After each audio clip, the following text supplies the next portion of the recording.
नमस्कार दोस्तों, स्वागत है आपका सीपी स्मार्ट क्लासेस में। दोस्तों, आज के रोजगार समाचार के इस वीडियो में आप सभी लोगों के लिए रोजगार से संबंधित जो खबरें हैं उन पर चर्चा की जाएगी। तो एनडीए सीडीएस की परीक्षा थी कल और गणित के प्रश्नों ने छात्रों को उलझाए। सभी समाचार पत्रों में यह खबर छपी हुई है। संघ लोक सेवा आयोग की ओर से प्रयागराज के 102 जिलों पर परीक्षा आयोजित कराई गई थी और सीडीएस में पूछे सामान्य ज्ञान के कुछ प्रश्न जो हैं वो आपको बताते हैं। इसमें सामान्य आत्मसम्मान आंदोलन किसने प्रारंभ किया? यह प्रश्न पहली बार सुनाई दे रहा है कि आत्मसम्मान आंदोलन का प्रश्न आंदोलन किसने प्रारंभ किया। भारत में महात्मा गांधी की पहली महत्वपूर्ण सार्वजनिक उपस्थिति कहाँ दर्ज हुई? ये तो पुराना क्वेश्चन है। जहां आरा की लिखी शेख मोइनुद्दीन चिश्ती की जीवनी किस नाम से जानी जाती है? निम्नलिखित भारतीय राजाओं में से किसकी प्रशंसा प्रयाग प्रशस्ति में अलंकृत शब्दों में है? संविधान के किस अनुच्छेद के तहत पंचायतों में महिलाओं की सीटों का आरक्षण का उपबंध है? तो इस तरह के प्रश्न पूछे गए थे। और आपको ये भी मालूम है कि एनडीए में पहली बार लड़कियों को मौका मिला और पहली बार गर्ल्स इसमें शामिल हुई हैं। परीक्षा को 2 पालियों में आयोजित परीक्षा में शामिल होने केंद्र पहुंची और इसमें जो है छात्राओं के चेहरे पर उत्साह दिखा। देश भर में 5 लाख से अधिक अभ्यर्थियों ने एनडीए के लिए आवेदन किया था, जिसमें लड़कियों की संख्या 1,70,000 से अधिक थी। सुप्रीम कोर्ट के आदेश पर सरकार ने लड़कियों को परीक्षा में बैठने की अनुमति दी थी। 63% अभ्यर्थी परीक्षा में शामिल हुए हैं और जो गणित का प्रश्न था, गणित के 100 प्रश्न थे इसमें और यहाँ पे सामान्य ज्ञान व अंग्रेजी के 120 प्रश्न थे। कुल 300 प्रश्नों का यह पेपर था और जो 100 प्रश्न गणित के थे उसमें छात्रों को प्रॉब्लम हुई। तो यहाँ पे जो गणित का प्रश्न था उसमें क्वेश्चंस जो है ऐसे आए थे जिसमें छात्र उलझ गए। चुनौतीपूर्ण होगी असिस्टेंट प्रोफेसर भर्ती के तीसरे चरण की परीक्षा। 2003 पदों पर असिस्टेंट प्रोफेसर भर्ती के लिए उत्तर प्रदेश उच्चतर शिक्षा सेवा आयोग परीक्षा करा रहा है। इसके तहत विज्ञापन संख्या 50 के तहत 47 विषयों में रिक्तियां घोषित थीं, जिसके लिए कुल 3 में से 2 चरणों की परीक्षा संपन्न हो चुकी है। आवेदन में त्रुटि होने पर सैकड़ों अभ्यर्थी परीक्षा नहीं दे सके, लेकिन दूसरे चरण में हाई कोर्ट से राहत पाए 3 यात्रियों ने परीक्षा में शामिल होकर तीसरे चरण की परीक्षा कराने की तैयारी कर रहे आयोग का सिरदर्द बढ़ा दिया है। इस भर्ती के लिए परीक्षा केंद्र प्रयागराज में बनाए गए हैं। उत्तर प्रदेश उच्चतर शिक्षा सेवा आयोग ने पहले चरण में 16 विषयों की लिखित परीक्षा 30 अक्टूबर को कराई। पहले चरण की परीक्षा के लिए प्रवेश पत्र वेबसाइट पर अपलोड किए गए तो 5000 से अधिक परीक्षार्थियों के प्रवेश पत्र अपलोड नहीं थे। अभ्यर्थियों ने उच्चतर शिक्षा आयोग के दफ्तर पर धरना दिया था। आयोग का कहना है कि सही रजिस्ट्रेशन आईडी पर शुल्क न जमा करने से प्रवेश पत्र नहीं जारी हुए। अभ्यर्थियों के हंगामा करने पर आवेदन में मामूली त्रुटि वाले करीब 1800 अभ्यर्थियों के प्रवेश पत्र अलग से जारी किए गए। आयोग ने दूसरे चरण में 13 नवंबर को कुल 18 विषयों की परीक्षा कराई। प्रवेश पत्र न मिलने पर कोर्ट गए 3 अभ्यर्थियों को परीक्षा के एक दिन पहले सुनवाई कर राहत मिल गई है।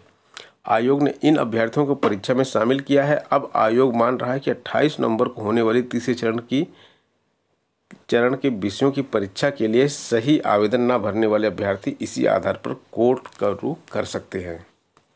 आयोग की सचिव डॉक्टर वंदना त्रिपाठी का कहना है कि तीसरे चरण की परीक्षा की तैयारी शुरू कर दी गई है। एडिट जूनियर हाई स्कूल परीक्षा का परिणाम आज जारी कर दिया जाएगा। पहले यह परिणाम 12 नवंबर को जारी किया जाना था, लेकिन कुछ तकनीकी समस्याओं के कारण यह परिणाम जारी नहीं किया गया था। 1504 सहायक अध्यापक के और 390 प्रधानाध्यापक के पद इस भर्ती में हैं। 3,51,643 अभ्यर्थियों ने आवेदन किया था। 80% छात्रों ने इस परीक्षा में शामिल हुए हैं। जूनियर हाई स्कूल एडिट में ही हिंदी विषय की परीक्षा के प्रश्नों पर अभ्यर्थियों की आपत्ति है और यहाँ पे बात करते हैं अशासकीय सहायता प्राप्त महाविद्यालयों में असिस्टेंट प्रोफेसर की भर्ती के लिए शनिवार को हुई हिंदी की परीक्षा में पूछे गए प्रश्नों को लेकर छात्रों ने आपत्ति जताई है। कहा है कि 5 प्रश्नों में गलती है। उच्चतर शिक्षा सेवा चयन आयोग में भी वह अपनी आपत्ति दर्ज कराएंगे। अभ्यर्थी धीरेन्द्र प्रताप सिंह का कहना है कि बुकलेट सीरीज ए के प्रश्न संख्या 48 में दक्षिण के अलवर संत किस शाखा से संबंधित माने जाते हैं के 4 विकल्प दिए गए हैं। इनमें से प्रेम मार्गी, ज्ञान मार्गी, राम भक्ति शाखा, कृष्ण भक्ति शाखा का विकल्प है। हिंदी साहित्य की किसी भी प्रमाणिक पुस्तक में इसका जिक्र नहीं है। इसी तरह के अन्य भी 4 प्रश्न हैं जो गलत हैं। तो इन 5 प्रश्नों में गड़बड़ी को लेकर उच्चतर शिक्षा सेवा आयोग में आपत्ति दर्ज कराएंगे। शिक्षक संघ ने सीएम को चिट्ठी लिखी है। राजकीय शिक्षक संघ ने नियमित बजट आवंटन कर प्रत्येक माह की पहली तारीख को वेतन भुगतान के लिए आवाज़ उठाई है। संगठन की तरफ से मुख्यमंत्री को भी पत्र लिखा गया। प्रांतीय महामंत्री डॉक्टर रवि भूषण ने बताया कि मुख्यमंत्री को लिखे पत्र में कहा गया है कि कोरोना काल के सभी शिक्षकों ने सरकार के साथ कदम से कदम मिलाकर सहयोग दिया। इसके बावजूद राष्ट्रीय माध्यमिक शिक्षा अभियान के अध्यापकों को, कर्मचारियों को समय से वेतन नहीं मिल पा रहा है। जो बजट जारी किया गया उससे जुलाई का वेतन ही मिला, जबकि शिक्षा निदेशक माध्यमिक शिक्षा यूपी ने आश्वस्त किया था कि वेतन भुगतान संबंधी समस्या का समाधान शिक्षकों व कर्मचारियों को नहीं करना पड़ेगा। टीजीटी पीजीटी 27,000 पदों पर भर्ती का इंतजार कर रहे छात्रों ने आज चयन बोर्ड पर अभ्यर्थियों का प्रदर्शन किया और ज्ञापन भी सौंपा है। तो इसमें स्नातक शिक्षक और परास्नातक शिक्षक के तकरीबन 27,000 पदों पर जो भर्ती आनी है, अभ्यर्थियों को अतिरिक्त पदों पर भर्ती शुरू होने का इंतजार है। मुख्यमंत्री ने विभिन्न कार्यक्रमों में युवाओं से यह वादा किया था कि रिक्त पदों पर भर्ती शीघ्र पूरी की जाएगी।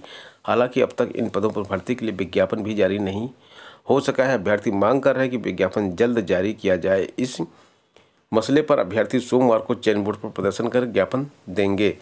तो चयन बोर्ड ने 31 अक्टूबर को टीजीटी पीजीटी के 15,198 पदों पर भर्ती प्रक्रिया पूरी की है। इन पदों पर भर्ती के लिए आयोजित परीक्षा में तकरीबन 14 लाख अभ्यर्थियों ने आवेदन किए थे। चयन 15,000 अभ्यर्थियों का हुआ और बाकी अभ्यर्थी बेरोजगार रह गए। उन्हें अब टीजीटी पीजीटी के 27,000 पदों पर भर्ती शुरू होने का इंतजार है। अभ्यर्थियों को उम्मीद है कि यूपी के विधानसभा चुनाव की अधिसूचना जारी होने से पहले भर्ती प्रक्रिया शुरू कर दी जाएगी, लेकिन चयन बोर्ड ने अभी तक विज्ञापन जारी नहीं किया है। अभ्यर्थियों का कहना है कि वर्ष 2016 के बाद 2021 में भर्ती हुई और इस दौरान बेरोजगारों की संख्या तेजी से बढ़ी है। इसमें 5 साल बाद हुई भर्ती के बाद भी बड़ी संख्या में बेरोजगार नौकरी के लिए भटक रहे हैं। नया विज्ञापन जारी होने के बाद ही उन्हें राहत मिलेगी।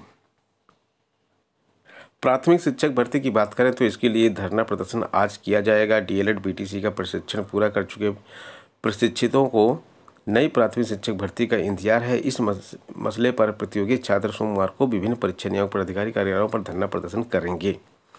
प्रतियोगी छात्र नेता रजत सिंह का कहना है कि यूपी विधानसभा चुनाव की आचार संहिता लागू होने में कुछ माह शेष रह गए हैं। अगर विज्ञापन जारी होने में देरी हुई तो अभ्यर्थियों को भर्ती के लिए लंबा इंतजार करना पड़ेगा। संघ लोक सेवा आयोग से अगर आप अधिकारी बनना चाहते हैं तो एक अच्छा सुनहरा अवसर आपके लिए है। प्रवर्तन अधिकारी और अकाउंट ऑफिसर की पोस्ट यहाँ पर निकली है। अधिकतम उम्र इसमें 30 साल मांगी गई है। आवेदन शुल्क केवल 25 रुपये सामान्य ओबीसी के लिए और अन्य के लिए निःशुल्क है। पात्रताएं इसमें दी गई है। उम्मीदवार के पास इन पदों के आवेदन के लिए मान्यता प्राप्त विश्वविद्यालय संस्थान से किसी भी विषय में स्नातक की डिग्री होनी चाहिए। आवेदन का माध्यम ऑनलाइन है और आवेदन करने की अंतिम तिथि 22 नवंबर है। तो फटाफट जाके यहाँ पे आवेदन कर दीजिए। और जो आयोग की वेबसाइट है वो है www.upsc.gov.in। तो दोस्तों ये थी आज के रोजगार समाचार। मिलते हैं नेक्स्ट वीडियो में कुछ नई अपडेट, कुछ नई जानकारी के साथ। बने रहें सीपी स्मार्ट क्लासेस के साथ। धन्यवाद।